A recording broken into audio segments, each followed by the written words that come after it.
Welcome back to the Sports Desk on your Friday morning here with Michael, Kendra and James on SYN Radio.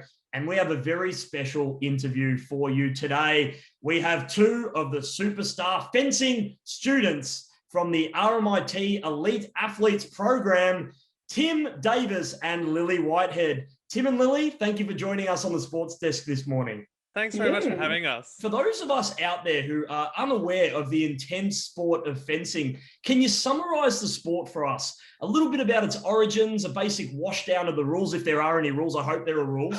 And how is one actually victorious in the sport? And I assume it's not by slicing them into little teeny weeny pieces. All right. So in fencing, there are three weapons. So I do epee and Tim does sabre.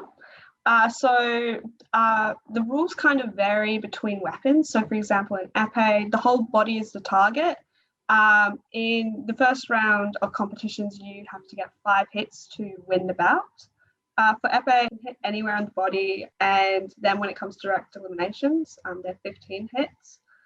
And yeah, it definitely is a really intense sport. You are extremely tired afterwards because you're doing explosive actions one after the other. You are trying to hit your opponent as fast as you can. So definitely it does take a lot of concentration because you're just on every second, analysing the smallest minute details. So yeah. The simplest summary for the rules is hit and don't be hit. In my weapon, if you hit at the same time, only one person gets the point. And when I was younger, I used to have disagreements with the ref, and my mom would come over and say, "Tim, just get one light," which basically just means just hit and don't get hit. And if you do that, you're gonna win. Can you please tell us about what inspired you to get into fencing as a sport? For me, I've always been interested in the sport ever since I was a little kid. Like, I loved watching movies that had sword fighting in them. And I'd always said to my parents, I want to try fencing. But then I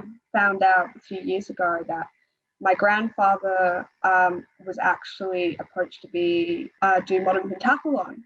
And he knew how to horse ride, he knew how to shoot, he was a good runner, a good swimmer. All he had to learn was fencing, and he actually turned down the opportunity, and he had always said it was the biggest regret of his life. He sadly died around 10 years ago now. I only found out about this probably 3 years ago.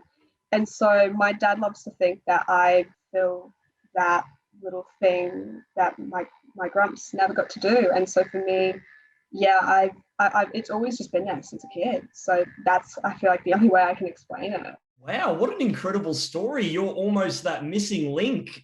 Yeah, I've always felt like that. So he also represented Australia in cricket, I believe. Wow, and it also helps that you've got a lot of sporting heritage in the family as well, in multiple levels of sport, which really filtered down to you. Sport's a big part of my family, I'd say. Now, Tim, you're going to have to try and top that one. Okay. Sorry, Tim. That'd be hard. Me and my sister used to grab sticks and have a little whack around in the backyard. But eventually, my sister got tired of that, and my mum dragged me along to a fencing club, which I originally hated. And when I came back when I was 13, I liked it a lot more because I understood the nuances and the strategy and all that other stuff. It's not just about waving sticks around. And that's still the part that I love about fencing today. What does the RMIT Elite Athletes Program do to ensure that both of you can participate in your fencing competitions and also balance up your study loads at the same time? I go to RMIT part-time. I actually work full-time. The Elite Athlete Program, in terms of studying, allows me flexibility in when I do my assessments, which is a pretty big thing because there's a lot more assessments in apprenticeships because they're competency-based. You get assessed maybe every month or so. It definitely really did help a lot when it came to starting uni. You have this huge community already before you even start with the RMIT Elite Athlete Program. And I remember going on orientation on the media day, and it's a huge community of athletes, and we all have the same goal, which is to be the best athlete you can be. So it definitely has helped a lot there for me, I've found. So, Michael, I was just thinking the other day, 2021 is a bit of, I would say, the year that people return to sports. So can you guys elaborate on what competitions you have planned for 2021? And also if there is a burning ambition for an Olympic debut in the near future? Definitely. I think this year, return to sport, it's been incredible. We've already had some Victorian fencing state comps, which have been absolutely amazing. And yeah, the outlook on the sport, it changes every day. And at the moment, my goal is to be the best fencer I can be. And if that means maybe, hopefully one day I can go to the Olympics, like every athlete says, I want to go to the Olympics because it's the pinnacle. You're competing against thousands of people to go. And so for me, I take it day by day. And for me, it's as long as I can represent my country as long as I can and be proud of how I went and train as hard as I can and be the best athlete I can be on that day, I'm happy because we want to make our country proud. So yeah, that's my goal for my career kind of in the future.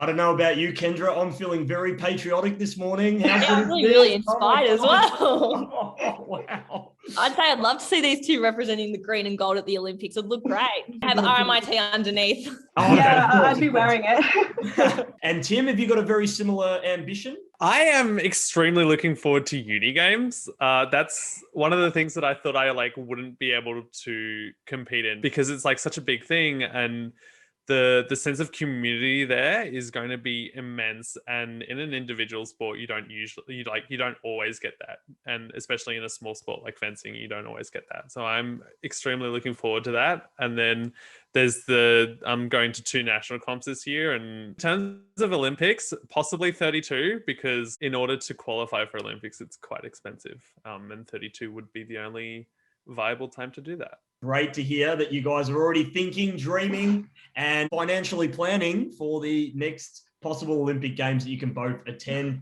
Now, guys, I know it is morning radio, and I hope I don't regret asking you this question, but what has been the unluckiest injury you've received in fencing? Are you ready for a story? Okay, so I have never been injured while fencing, right? I have been injured multiple times prior to a competition. We're talking day before. So one of the times we were in Western Australia, and I was coming back and it was raining, and I was like, I really want to catch this bus. So I started running, and then I slipped and sprained my ankle, right? There were 2 events in Western Australia, right? So I went up to the GT and I said, I can't fence. The GT's the organizers. Injury happened Friday. I showed up to a venue on Saturday, right? And I said, can I pull out of Saturday's one and then see how I go for Mondays? And they said, no, you can't. You have to pull out of both or none. And I was like, all right then. So I proceeded to fence on Saturday, hopping on 1 leg instead of 2. Usually Tim's super composed, but he's just like jumping around like a kangaroo. Did you end up winning? I won a singular bout in that one. However, on Monday, I was partially recovered and could stand on 2 legs, and I came top 8 in that one. That's impressive. And you may have inspired a new style of fencing. Like drunken fist, but sprained ankle. Oh my God. So if we had to pick up a blade and begin fencing tomorrow, what are some very basic techniques that we should know? So if me and Michael were picking up some blades tomorrow, what should we do to start with? So we don't kill each other, guys. Yeah, basically. Oh, dang it. Obviously wear a mask. We're not talking about like the face mask, we're talking like the full mask. Make sure that you're hitting with the right part of the blade, because the blades are actually quite bendy at the top, but quite solid at the bottom, so that you can take hits at the bottom, and then you can hit like lightly at the top. It's such a great sport to join, and all you basically need is a passion, balance, and are committed to training and trying your best at it. And I think footwork is definitely something that everyone has to work in. I've still got to work on my footwork because sometimes it isn't the best, especially after COVID. Kendra, I think we should organise a session with Tim and Lily where we learn. Politeness, I'm not sure how that works, because I don't know, how can you be polite in this? But yeah, I think everything else. I don't know, are you guys ready to fence us? Yeah, I would actually love it. I reckon, Michael, we get a film set up and I think so. Visual content. It's all good content. Good. We love our visual content. As long as I'm in a mask that's strapped on, I'm fine. Yeah, you'll be fine. And too bad we've got long hair, Kendra. It's not going to look good afterwards. I'm just going to say though, so fencing is the most COVID safe sport. Like if someone gets within 6 feet of you, you stab them. It's great. We should have had fences on the front line defeating it. Yeah. It's a very good point, Michael. Now, Tim Davis and Lily Whitehead, thank you so much for joining us on the Sports Desk today. We look forward to regularly checking in with you both throughout 2021 and beyond to see what you guys are up to in the fencing world, and look forward to putting together that challenge with Kendra and I fencing up against you two. Oh yeah, let us It's gonna know. be so much fun. It'll be awesome. Yeah. Thank you so much for your time today, guys, and look forward to seeing you fence soon. Thanks very much, Michael. Thanks so much.